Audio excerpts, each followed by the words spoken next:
Hello, it's Davey Mooney coming to you from UNT, where I run the jazz guitar program, Benedetto artist, Sunnyside Records, and the new record, y'all, Way Back. It's out. It's on all the streaming platforms. You can get a hard copy at Bandcamp, at Sunnyside Records. The new Mooney CD. I got 2 Mel Bay books, Personalizing Jazz Vocabulary and Into the Labyrinth, An Anatomy of Position Playing for Jazz Guitar. And it's early July here in Texas. It is very hot. I just got back from a month in South America where it was beautiful. Argentina and Brazil.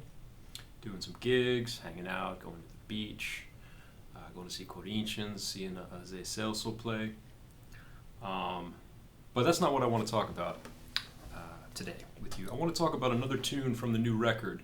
I did a video for the title track, Way Back, and I want to talk about the song Doom Scroll. And it was funny in Brazil and Argentina trying to explain in my Portuguese and also my Portanhol when I was in Argentina what doom scrolling means, when you're on your phone and it's late at night. Especially during COVID when it seemed like it was all bad news, the world was ending, etc. And so I wrote this song, and it's a pretty straightforward in terms of the form. It's a 32 bar, I guess you could call it AABA, but definitely like 4 8-bar sections. Each A is slightly different, but they have a similar vibe, but harmonically a little different. And I realized, when I was writing it too, but also just in general, it's kind of there's some Bach in there, I didn't study classical guitar that. I did study classical guitar. I didn't study it so much that I'm any kind of expert in music of Bach or anyone really in the classical realm. But I remember there was a lute prelude that I worked on back when I was a student here that was really important to me. Excuse me, my development technically on the guitar. And also with Fred Hamilton, shout out to Fred Hamilton. As an undergrad here, we would go through the Bach sonata. Oh, here it is. We would go through this book, the sonatas and partitas for the violin, and just play through the material, not as if it were a violin piece or a classical guitar piece, but as a jazz guitarist, and try to maybe work in some open strings, work in some things to kind of make it. I sort of try to make it all sound like an open chord, when I'm playing through those things. Of course, I don't really ever have the time to perfect them, but I like working on them with students. And Doom Scroll definitely has some of that influence, as does In This Balance of Time, a song I did on Benign Strangers. But another influence for Doom Scroll, and I'll show you the song in a second, but I really love the tunes that Sting does with Dominic Miller, like Shape of My Heart and For Her Love and St. Agnes and the Burning Train, all those beautiful. I guess Fragile is pre-Dominic Miller, but those kind of classical guitar sounding pop songs, ballads, and things that they would do. So Doom Scroll, it's in E minor, and it starts like this. It goes E minor, D sharp diminished, which is kind of like B7, A minor, C minor, and kind of, this chord I still kind of think of as an E minor, but with B in the bass, or you could call it B minor, with a flat 6. That's like a Queensryche Metallica chord, and then C sharp 7, sharp 9, F sharp minor 11, kind of F sharp minor 7, flat 5, to F major. And that's the first A. And it's just rhythmically, the melody is just dotted half notes. And I was just trying to think a lot about, I guess, counterpoint. I don't know.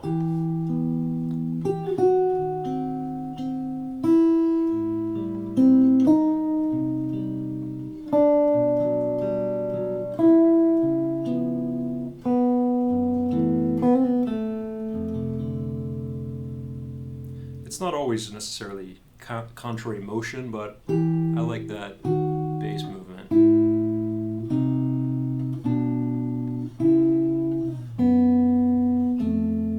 And then the second A starts the same. Second chord chords, it's really the same chord. It's F sharp diminished. So it's kind of like D sharp diminished. It's still sort of B7, and then E minor over G. This is the part that I guess sounds a lot like Dominic Miller's Sting song. And then C minor again, but in inversion, sort of C minor first inversion, or E flat 6, and then sort of G major with D in the bass. Then this chord that I use a lot, I call it A2 over C sharp, like an A chord in first inversion, but with that B in there, kind of a Steely Dan chord. C major 7 sharp 11. So the first two A's.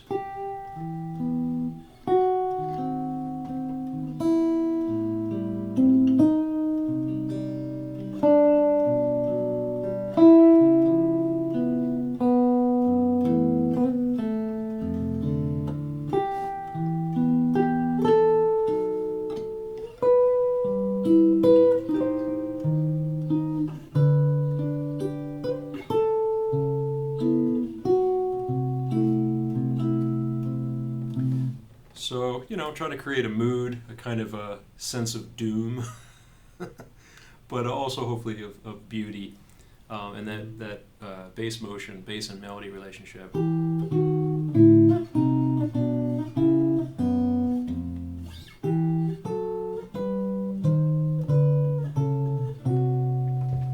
then the bridge, A minor, but it's, I like this voice, and again, it's sort of that two chord, or A minor 11, and then C minor 6, but also I like to have that dissonance between like the A natural and the melody and the B flat down there, so like A minor again, B7 sharp 9, B flat major 7 sharp 11, F sharp, F again, that's the bridge, and then the last A. Kind of like the second A, pretty close to the second A. But then this time, the last few chords, E minor 7, that A2 over C sharp again, and then the last melody note is a B natural. So the whole song.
That's the whole song.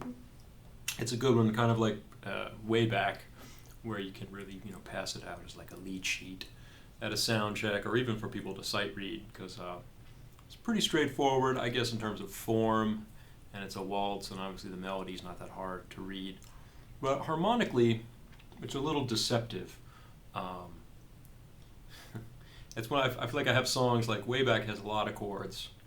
I have songs where each chord you have to deal with each chord as it comes, and then other songs where it sounds like there's a lot of chords, but there aren't as many as you think, because I use a lot of inversions and things like that, and you can kind of zoom out on certain sections. So a lot of this, like, first part is really sort of E minor, and then not E minor, or 5 of some kind of, E minor, 5 of E minor, A minor, again, that's kind of like a 2 chord, it's definitely a subdominant chord, and then C minor.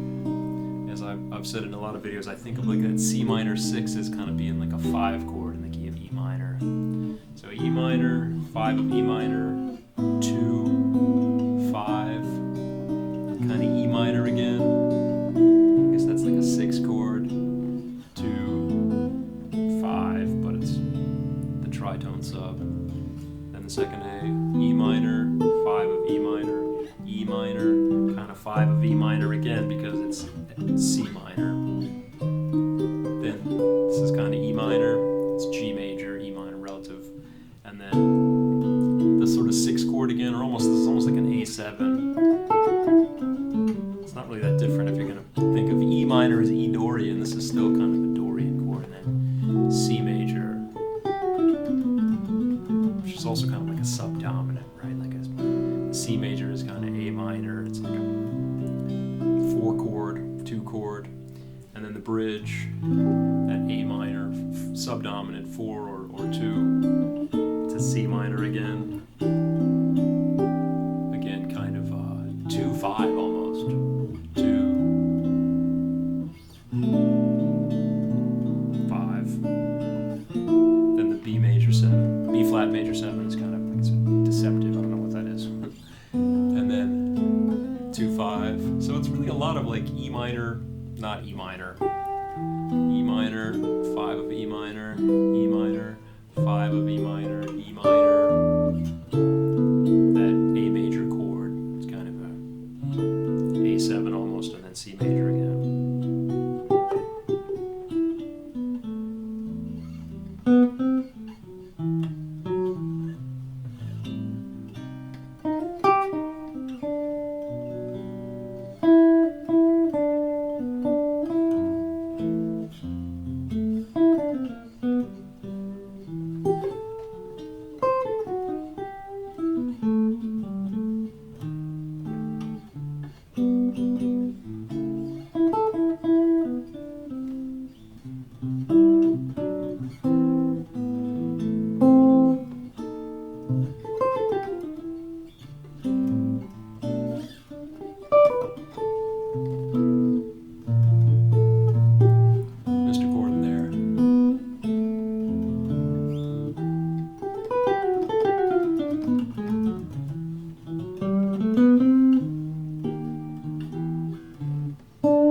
Song, kind of the challenge for me is the slow waltz ballads are kind of tricky for me. I had one, I've talked about this, I think when I was talking about Ugly Beauty, I had one on the last record called Angela's Sad Song, and it's hard, but I have to always be conscious of the mixture of duple and triple rhythms that I bring to the table, like to get the right kind of feel.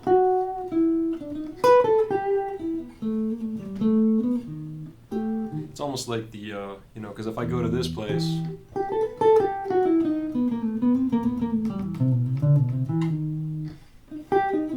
I kind of have to bring it back. If I go to that 16th note place, at some point I'm going to have to bring it back to that. It's important to bring it back to the triplets.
I have my 16th note and my 8th note language and way of treating these tunes that I'm never going to depart from for too long, because that's my stuff. But it's important for me on this type of waltz ballad to really, and on other tunes as well, the mixture of duple and triple rhythms. So, not to belabor my point, but.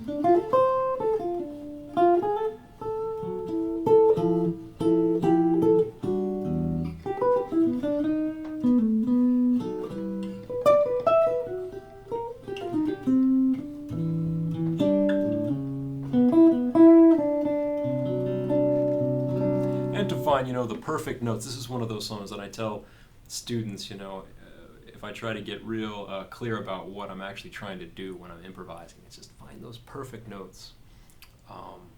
And that's informed by chord scales and arpeggios and all that other stuff. But somewhere in all that soup of the notes themselves and the rhythms, that matrix of double and triple rhythms, there's the perfect notes in the perfect place with the perfect phrasing. Maybe that's obvious to say, but that's really what I'm searching for. So I'll play a few more courses on this with a track and play the melody. It's the track that I use to practice the song. I make these little, voice memo recordings on my phone with a metronome, and that helps me stay in shape playing these tunes. So get the new CD, y'all. Check it out. Hard copy. Did a lot with the design. I really like the design. It's also streaming. Sunnyside Records, way back. All right, Doom Scroll. Hope you enjoy it.